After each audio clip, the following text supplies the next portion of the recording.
Hello everybody, this is Zoe from No Safer Place, and today I'm doing something that I don't think I've done on my channel before, and that is a recap of all the TV shows that I have loved in the past few months. Now, autumn/fall if you're in America is a really big time for new TV shows, so I have a roundup of all of my favourites, so let's get on with the video.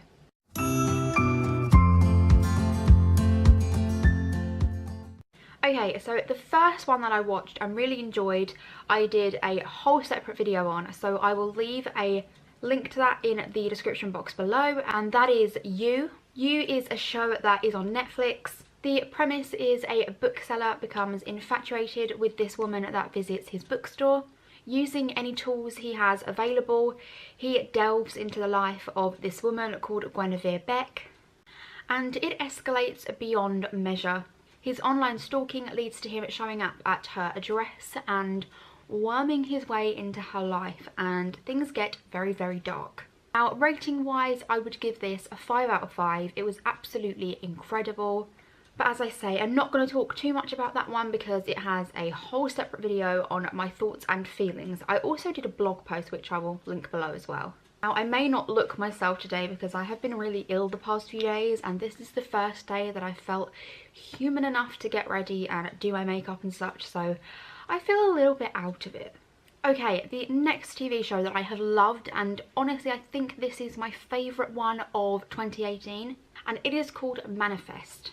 Now, Manifest focuses on a plane that has been missing for 5.5 years and one day randomly turns back up, and the passengers on the plane have no idea that this time period has gone by, but obviously everyone, all their family members, their friends who haven't been on the plane have aged and their lives have been going by, but obviously the people on the plane haven't aged.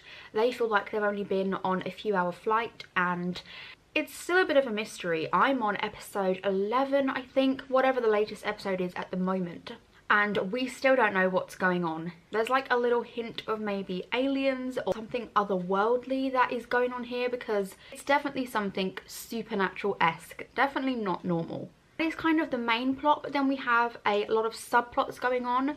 So there's a lot about family dynamics and relationships, and people have been comparing it a lot to Lost. I personally haven't seen Lost, but if you have, I think you would really enjoy this. It is really action-packed, it is fast-paced, and for any Once Upon a Time fans out there, Josh Dallas is in it, who I absolutely adore, who we all know and love as Prince Charming. And yeah, it's another 5 out of 5 for me. Absolutely loved it, and I'm still loving it. I really hope it's renewed for a second season. I forgot to say that You has been renewed for a second season, so I really hope this is too. Okay, so the next one is another favourite of mine. By the time this goes up, I'll probably have a blog post up of this as well, because I have so much to say about this, and I thought this deserved its own kind of spotlight because I loved it so much. If you've been watching my channel for a while, you will know that I am a huge fan of Paul Wesley, and anything that he's in, I will definitely watch. And Once Upon a Time had just finished, and I was really desperate to watch something else that was fairy tale-y, and then it was announced that he was in Tell Me a Story, which is retellings of dark fairy tales, which was just, you know, on brand for me. I was so excited. And it did not disappoint. It follows 3 stories. So we have Little Red Riding Hood, The 3 Little Pigs, and Hansel and Gretel. Now, something I do just want to say about this, it does not have any magic. These are modern day fairy tales. There is no magic involved, not even a hint of magical realism. It is all very real. It is set in New York City. There are so many twists and turns. I'll give you a little example. So the 3 Little Pigs storyline involves 3 men dressing up as pigs because there's some kind of protest going on that day, and they dress up as 3 Little Pigs, rob a bank, and then slowly, one by one, someone is coming for them. And that is all I'll say about that. That is kind of the take that these fairy tales have in the modern world. Obviously a lot has been changed. There isn't going to be complete adaptations of the book because it just wouldn't work, because obviously most of them involve some kind of magic. But there are so many little nods and hints and tip of the cap to a lot of moments in the original fairy tales, which I think any fairy tale lovers would absolutely love. I honestly only watched this show because of Paul, but He ended up not being my favourite character. Sorry, Paul. My favourite character was Billy Magnuson, who plays Nick Sullivan. He is an interesting character. I can't tell you much of his story without giving it away, but he is involved in the Little Red Riding Hood story, and boy does it get interesting. Again, for any Once Upon a Time fans out there, if you like Once Upon a Time, Cinderella 2.0 is in Tell Me a Story, and so is Neil. Actually, every single show that I've said so far has had someone from Once Upon a Time in it. In You, Elizabeth Lail, who plays Guinevere Beck, plays Anna in Once Upon a Time. So, you know, if you like Once Upon a Time and its actors, you'll like all the 3 shows I've just said. But yeah, I will leave a link below to the Tell Me a Story blog post. Again, 5 out of 5 from me. All 3 of those were probably my 3 top TV series of this year, so I thought I would mention them first because the rest I have some issues with. Okay, so the next one is American Horror Story. Now, if you know me, you will know that horror is my favourite genre. I absolutely adore everything horror, and American Horror Story has been one of my favourite shows for quite a few years now. I think I started watching it 4 years ago, maybe 3 or 4 years ago, and I've watched it ever since. I didn't finish Hotel because I really hated it, but every other series I have managed to watch and enjoyed in some aspect. So I was really excited for Apocalypse, and I don't know, I just came away feeling a little deflated. They tried to bring characters back from past series which we all loved, and some of the best loved series, which I thought was such a great idea at the time, because I thought that there would only be, let me explain a bit first. If you don't know how American Horror Story works, there are a set of actors that come back for every single series, but each series is completely different, so they may have some links, but each series, each actor plays a different character. So obviously, take Evan Peters for example, who is in it. He has played a lot of characters, so I thought they would just choose one and bring that one into this new Apocalypse world, but they didn't. Every actor played like 4 or 5 different characters, and it was absolutely ridiculous. The main storyline about Tate's son from the first series being the devil incarnate, I think was such a fantastic idea, and I think if they had just stuck with that one storyline, it would have been amazing. I loved that. The guy that played his son was incredible. He is one of my favourite actors now, one of my favourite characters from American Horror Story as a whole. I think he was superb.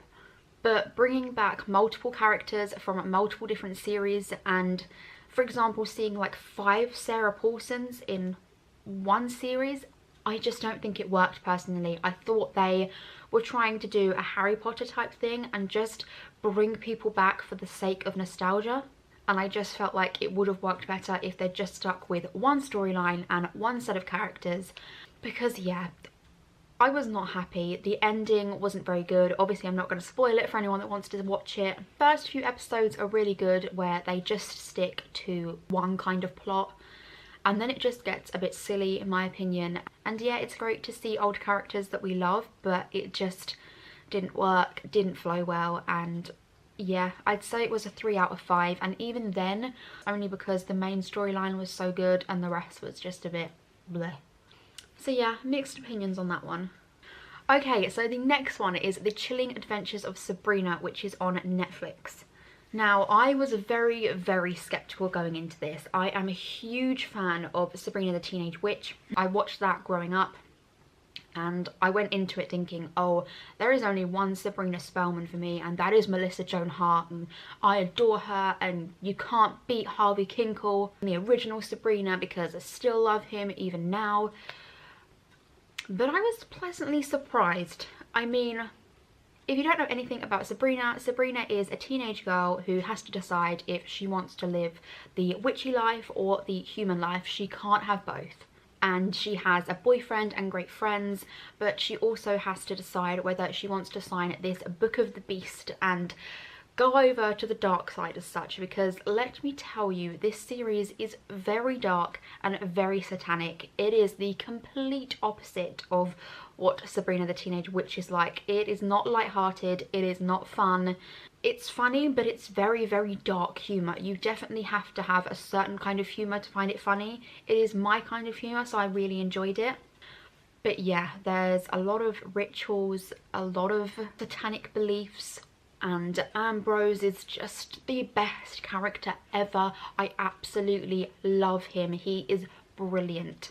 For me, he kind of took over the role of Salem in the original Sabrina the Teenage Witch, if you watched that, because he is witty, he is funny, oh, he's just adorable. I just love him. Yeah, it was very, very good. It dipped in the middle. When I got to about episode 6, I think, I did start to get a little bit bored, but it picked back up again and the ending was really good. So I'm really excited for the next half of that season because I'm excited to see where it takes us. But yeah, if you don't like dark stories, I would definitely stay away from this because I know quite a few people have been offended by it. The next one is How to Get Away with Murder. Now, this has been around for so long, and let me tell you, if you haven't watched this, I would skip the next 30 seconds or so because there's going to be a few spoilers. I have had issues with this show since Wes died. I still can't cope with the fact that he's dead. I still keep thinking he's going to be alive and come back to life, and that is why my view of this is a little bit tinted, I think. If you don't know about How to Get Away with Murder, it follows a group of law students who get involved with their mentor, and she is a very scary woman who gets involved in a lot of bad things and kind of drags them along with her. And yeah, it is very, very good. Again, very dark. There is a lot of killing in it, a lot of violence. There is a twist in every episode. And the first half of this series, which is all that's out at the moment, was really, really good. But again, I just feel like if Wes was in it, it would be so much better. I find myself screaming at the TV every time, Wes! And I don't know if that's just me. I know a few people have stopped watching it because he wasn't in it anymore, so. But yeah, I feel like I can't give much more of a synopsis about that without spoiling the previous seasons if you haven't watched them. Although I have just told you that Wes has died about 10 times, so. Okay, so the next one is Legacies. Now, I was very, very nervous about watching this. Huge fan of the Vampire Diaries, didn't mind the originals, so I was nervous for this one. It is set at Salvatore Boarding School, and it is a school for teenage supernatural people. So we have vampires, werewolves, witches, all the standard kind of supernatural beings. If you've watched the originals or the Vampire Diaries, there are a lot of characters that reappear that just make you kind of sing. Lizzie and Josie, who are Rick's children, are kind of the main people in this show, and so is Hope Michelson, who is Klaus's daughter. Again, if you haven't watched the originals or the Vampire Diaries, you'll have no clue what I'm talking about. But you definitely can watch it if you haven't seen the other two. I think it's just very nostalgic if you have seen them. Because, as I say, we have a lot of recurring characters. Jeremy's there, Matt's there, obviously Rick's there, and then Lizzie and Josie are Rick's children who were very, very little in the Vampire Diaries, and it's so lovely to see them as teens. Lizzie is one of my favourite characters. I feel like she's just my spirit animal. She is a witch, and she is just so cool and bitchy, so how could you not love her? Now, it is very, very different to the Vampire Diaries and the originals, and I think you need to go in with that outlook if you have seen them, because for me, it's kind of like Charmed, in a sense, because every episode there is a new kind of supernatural evil being that they need to battle, and then there's several subplots going on in the background, but that's kind of the main theme of every episode, defeating a new kind of mythical creature. So gargoyles, dragons, all kinds of things. It is very, very exciting. I was really pleasantly surprised with this. It is incredible. I would give it a 4 out of 5, and I was expecting to give it a 1 out of 5. I don't really like Hope. That's the only reason why I gave it a 4 out of 5. I find her really unlikable and a little bit tedious, and I feel like she should be much stronger than they show her as. But Lizzie and Josie really make up for that. That's why my score is high, because again, it is action-packed, fast-paced. Really, really enjoyed it, and can't wait for the next half of the season. I spoke a little bit about Charmed earlier. I started to watch the new series of Charmed. I liked it, I did, but I stopped watching it about 4 episodes in, and I don't feel the need to go back and watch more, so maybe I didn't enjoy it as much as I thought. So the original Charmed is one of my favourite TV shows ever.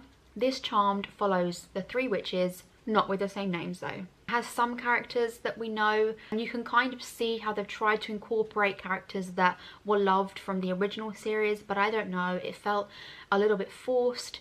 It didn't feel like Charmed. I felt like if they'd called it a different name and kind of just taken a different avenue in respect to just calling it a reboot of Charmed, it would have done so much better. Because although Charmed finished quite a while ago, it doesn't feel like it finished that long ago, because I mean, I still watch reruns all the time. I absolutely love it. I feel like it would be like remaking Friends. It just wouldn't work yet. Maybe in the future, but not yet. That is it for new TV shows, I think. But I did start watching Black Mirror. I'm on series 4 now, so I'm on the latest series. I've also watched Bandersnatch, which I hated. If you want a review on that, let me know, because I can talk about that for hours. I don't really know how to describe Black Mirror. It's a weird one. It's kind of like a technological thriller every episode, and every episode is completely different from the last. No recurring characters, no recurring themes apart from maybe technology. So I feel like you should read the synopsis of each episode to kind of get an idea about what they're like. My favourite episode so far has been Nosedive. Bryce Dallas Howard is one of my favourite actresses. Absolutely adore her. And yeah, if you want to see reviews of any individual episodes of Black Mirror, I will definitely be up for doing that. Just leave them in the comments below. Let me know what series you have been enjoying in 2018/2019. I have watched a few, but I am willing to watch more if you say so. I hope you all have enjoyed this video. Let me know what you would like to see more of on my channel, and I hope to see you all again soon. Thank you. Bye.